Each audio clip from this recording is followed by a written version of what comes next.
Hey everyone, welcome back to the channel. నేను గంగా సాయి. ఈరోజు మనకు ఒక స్పెషల్ ఉండబోతుంది. సో నేను ఒక్కనే కాదు, ఈరోజు స్పెషల్ మీకు కూడా చూపించబోతున్నాను. అసలు ఫార్మింగ్లో బిహైండ్ ద సీన్స్ ఎలా ఉంటాయి అనేది ఈరోజు నేను మీకు చూపిస్తాను.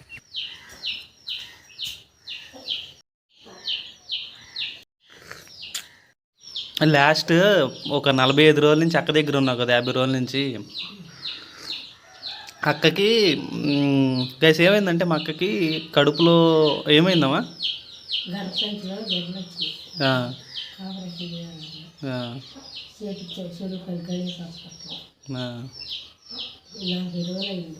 సో మా అక్కకి అక్టోబర్ స్టార్టింగ్లో చేసాము ఆపరేషన్. అప్పటి నుంచి మా అమ్మ నిన్న వచ్చింది ఇంటికి.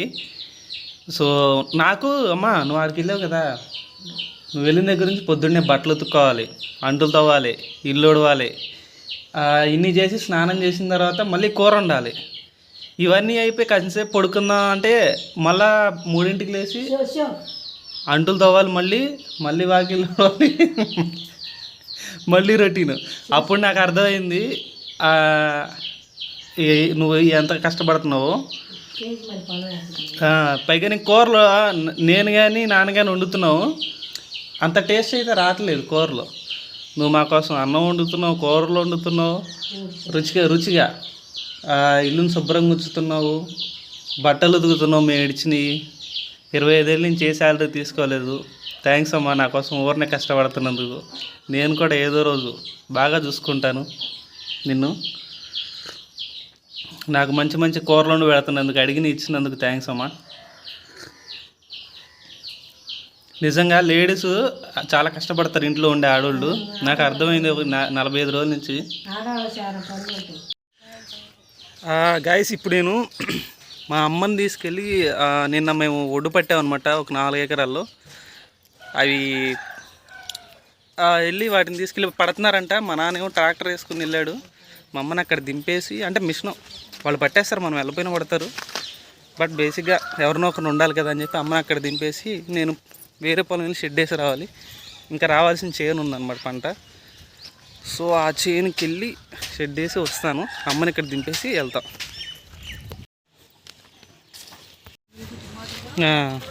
ఇదిగోండి, ఇది మన 4 ఎకరాల 3 ఎకరాల 70 సెంట్లు అయిన ఒడ్డు.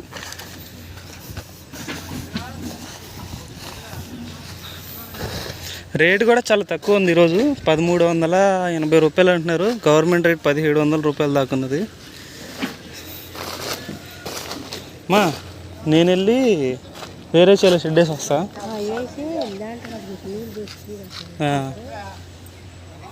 వాళ్ళు మేము ఒడ్డు పడతా అన్న వాళ్ళు టిఫిన్ తింటాకి వెళ్ళారంట.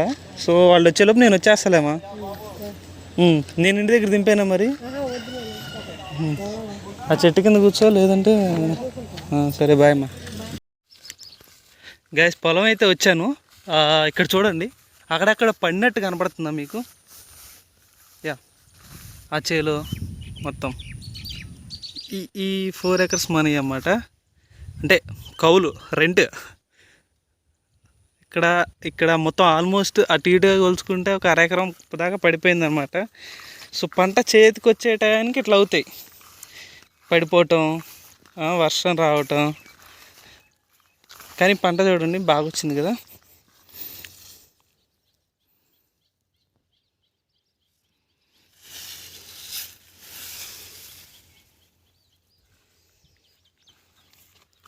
ఇప్పుడు ఆ పైన ఒకటి ఉంటే అక్కడికి పోతున్నాం అన్నమాట. సో ఇప్పుడు వీటికి బీమాలు ఏమి, రిఫండ్లు అట్లా ఏమి లేవు. అంటే లాస్ట్ టైం అయితే ఇట్లా వర్షానికి వచ్చినప్పుడు ఇలా పడిపోయినాయి అనుకోండి, ఇట్లా కానీ పడిపోతే మనకి గవర్నమెంట్ వాళ్ళు వచ్చి ఫోటోలు తీసుకుని డబ్బులు ఇచ్చేవాళ్ళు, అకౌంట్లో వేసేవాళ్ళు. ఈసారి అట్లా ఏం జరగలేదు. సో చూడండి, చాలా వరకు పడిపోయింది. పండించేని పడిపోతే ఉండేంత నరకం ఇంకెక్కడ ఉండదు రైతుకి. అసలే వరి రేటు చాలా తక్కువ ఉన్నది. చూడండి ఎంత పొలం అయితే పడిందో. ఇలా పడిపోతే ఎట్లా, చాలా పడిపోయింది. అది కూడా చివరికి వచ్చేసరికి.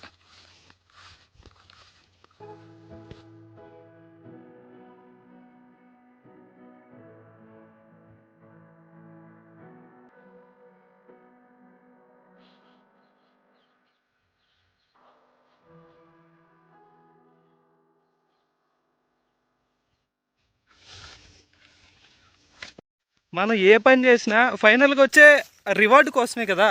ఏదైనా మనం ఏదైనా జాబ్ చేస్తున్నా కానీ ఏం చేసినా ఫైనల్గా వచ్చే రివార్డింగ్ పార్ట్ కోసమే, మన సక్సెస్ కోసమే. అండ్ ఇక్కడ పంటల్లో ఉన్న ఒక మజా కూడా అదే. ఇన్నాళ్ళు కష్టపడి పంటలకి ఫీడింగ్ చేసి, అంటే నీళ్లు పెట్టి, వాటర్ పెట్టి, మందులు అవన్నీ చేసిన తర్వాత పంట చేతికి వచ్చినప్పుడు ఒక రైతు అనే వ్యక్తి తను పడిన కష్టాన్ని మొత్తం మర్చిపోతాడు. That's true. బట్ ఇప్పుడు ఏమవుతుందంటే మొత్తం మర్చిపోయే టైంకి అతను పండించిన అంత మంచి పంటను కూడా, రేటుని కూడా అతను మర్చిపోవాలి. గవర్నమెంట్ ఎంత ఫిక్స్ చేస్తే అంతే రేట్. ఈరోజు 1380 రూపాయలు ఒక బస్తా ఉన్నది. ఒక బస్తా 1380 రూపాయలు. అది ఎక్కడ, ఎలా, అసలు ఎవరు డిసైడ్ చేస్తున్నారు ఈ రేట్లన్నీ? ఎంత కష్టపడాలి అసలు? నిజానికి ఏ జాబ్ అయినా మనం చేస్తున్నామంటే నెల చివరి వచ్చేసరికి శాలరీలు పడతాయి. బట్ రైతుకి అలా కాదు కదా. ఇది ఒక గ్యాంబ్లింగ్ అని చెప్పొచ్చు రైతు పంట పండించడం అనేది. ఎలా అంటే పూర్తిగా లక్ బేస్డే ఉంటుంది ఈ పంటలు పండించడం. నేను కింద చూస్తున్నాను, ఏమనుకోకండి. ఏమన్నా పాంగ్ కలిసిందంటే నెక్స్ట్ వీడియో రాదు, అందుకని కింద చూడాల్సి వస్తుంది. రైతు పంట పండించడం ఫుల్ గ్యాంబ్లింగ్. ఎలా అంటే రైతు చేతిలో లేని దానికోసం పోరాడతాం అన్నట్టు అనమాట. First thing weather. ఇక్కడ ఒక మంచి వెదర్ ఉంది చూడండి. ఈరోజు చాలా బాగుంది వెదర్. బట్ రైతులకి ఎప్పుడు వెదర్ బాగోదు. వర్షాలు పడతాయి, గాలులు వస్తాయి, చాలా వరకు పంట పాడైపోతుంది. అది తీసాయి సాయిలింగ్, పెస్టిసైడ్స్ అవన్నీ వాడేసి ఎలాగోలా మంచిగా చేశాడంటే ఫైనల్ అవుట్పుట్ వచ్చే టయానికి రేట్ ఉండదు. ఇప్పుడు ప్రజెంట్ లాస్ట్ ఇయర్ వడ్డును 2000 కొంటున్నారు.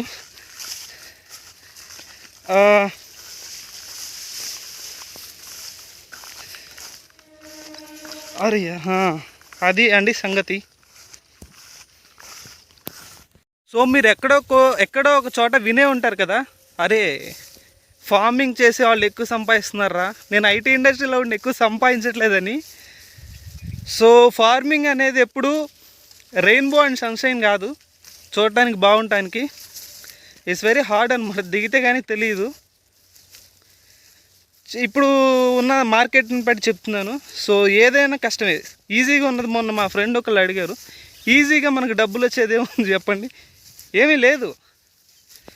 So everything is hard until we get in that field అనమాట. సో ఒకవేళ ఎవరన్నా ఐటీ సెక్టర్ నుంచి మారి, లేదా ఏదెక్కడి నుంచి వచ్చి ఫార్మింగ్ అంటే వద్దబ్బా, జాబే ఈజీ. ఎందుకంటే ఒక బస్తా 1300 ఎందుకు పోవటం అది ఇక్కడ నుంచి. ఎందుకంటే చాలా కష్టపడి పంటకి ఫీడింగ్ చేయాలి. మొత్తం 1300 ఎందుకు సరిపోతాయి?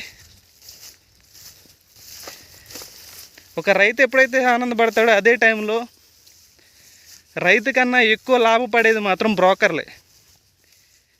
ఒక బస్తా నుంచి రైతుకి లాభం వస్తుందో రాదో తెలియదు, కానీ ఖచ్చితంగా లేబర్కి లాభం వస్తుంది. అక్కడ పనిచేసే అతనికి కానీ, ఆర్ ఎవరైతే ఈ ఒడ్డుని మధ్యలో బ్రోకరేషన్ చేస్తాడో ఆ వ్యక్తికి కానీ. ఇదిగోండి ఈ ఫార్మింగ్ ల్యాండ్కే ఇప్పుడు నేను వచ్చింది. ఇది పచ్చిగా ఉన్నది చూసారా, మిగతా అన్నీ పండిపోయినాయి. సో ఇది కొంచెం మేము చాలా లేట్గా వేసాం, కానీ పంట అయితే బాగానే వచ్చింది, పచ్చిగా ఉన్నది. సో మనం కొన్నాళ్ళు వెయిట్ చేయాలి ఈ పంట కోసం. బట్ చాలా బాగుంది చేను. రేట్ పెరిగితే బాగుండు.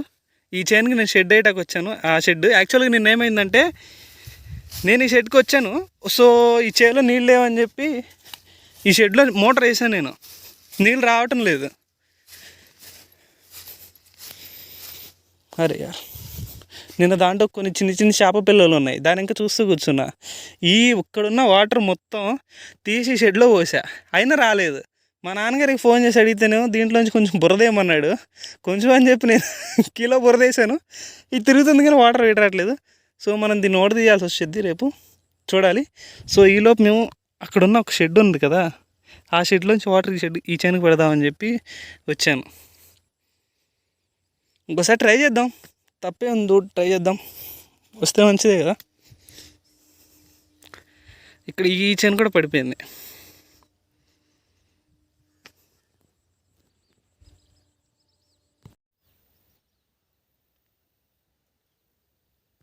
మనకి ఇప్పుడు ఏమైందంటే కరెంట్ లేదు. ఆల్మోస్ట్ మనకు కరెంట్ మామూలుగా ఇచ్చే టైమింగ్ అయితే 8కి ఇస్తారు కరెంటు. ఇప్పుడు టైం వచ్చేసి 10:15 అయింది. కరెంట్ లేదని చెప్పి పవర్ స్టేషన్ వాళ్ళకి కాల్ చేసి అడిగితేనేమో ఈరోజు 2 అవుతుందండి కరెంట్ వచ్చేసరికి, మెయింటెనెన్స్ చేస్తున్నారని చెప్పారనమాట.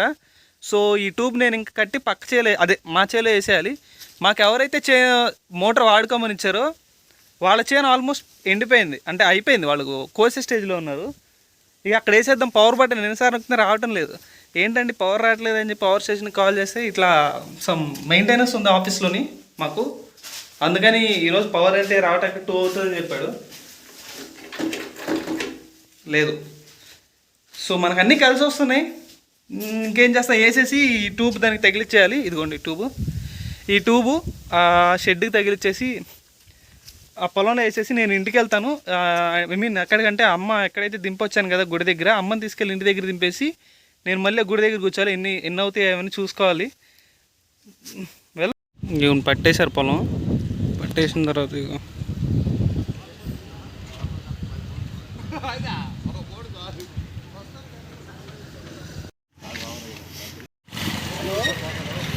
ఇప్పుడు టైం వచ్చేసి 12 గంటలైంది. లారీ వచ్చి పట్టిన బస్తాలు వేసుకెళ్తా ఉన్నారు. సో ఎప్పుడు వస్తాయో చూడాలి. కూర్చున్న ప్రజెంట్ అయితే ఒడ్డు దగ్గర కూర్చున్నాను. ఇంకెంతసేపు పట్టిద్దాం. వీడియో ఎండ్ చేసే లోపు ఒక విషయం చెప్తాను. ఈరోజు మనం ఫార్మింగ్ గురించి చాలా విషయాలు తెలుసుకున్నాం. తెలియని వాళ్ళు ఎవరైనా వీడియో చూసి మన వీడియో నచ్చితే లైక్ చేసి ఛానల్ సబ్స్క్రైబ్ చేయండి. అండ్ అలాగే ఈ ఛానల్లో పెట్టే వీడియో మీకు నోటిఫికేషన్గా రావాలంటే బెల్ ఐకాన్ని యాక్టివ్లో పెట్టుకోండి. Thanks for watching.